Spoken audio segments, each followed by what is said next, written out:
ಪ್ರಕರಣದಲ್ಲಿ ಜೈಲು ಸೇರಿರುವಂತಹ ಡಿ ಗ್ಯಾಂಗ್ಗೆ ಸಂಕಷ್ಟಗಳ ಸರಮಾಲೆ, ಅದರಲ್ಲೂ ದರ್ಶನ್ಗೆ ಸಂಕಷ್ಟಗಳ ಸರಮಾಲೆನೆ ಮುಂದುವರೆದಿದೆ ಅಂತ ಹೇಳಬಹುದು.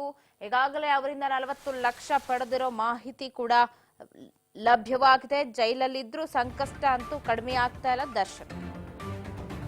ತನಿಖೆಯಲ್ಲಿ ಮತ್ತಷ್ಟು ರಣರೋಚಕ ವಿಚಾರಗಳು.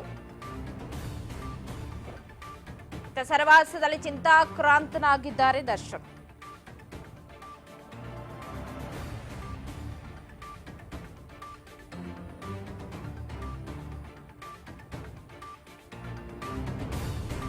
ಇಷ್ಟು ದಿನ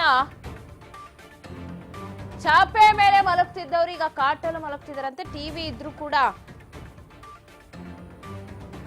ನ್ಯೂಸ್ ನ ನೋಡ್ತಾ ಇಲ್ಲ ದರ್ಶನ್ ಅಂತ.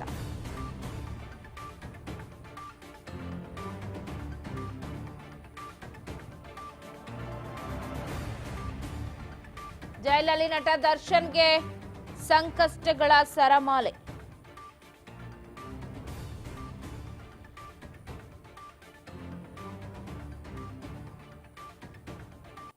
ಇಷ್ಟು ದಿನ ಚಾಪೆ ಮೇಲೆ ಮಲಗ್ತಾ ಇದ್ದ ದರ್ಶನ್ಗೆ ಕಾಟ್ ವ್ಯವಸ್ಥೆ ಮಾಡಲಾಗಿದೆ.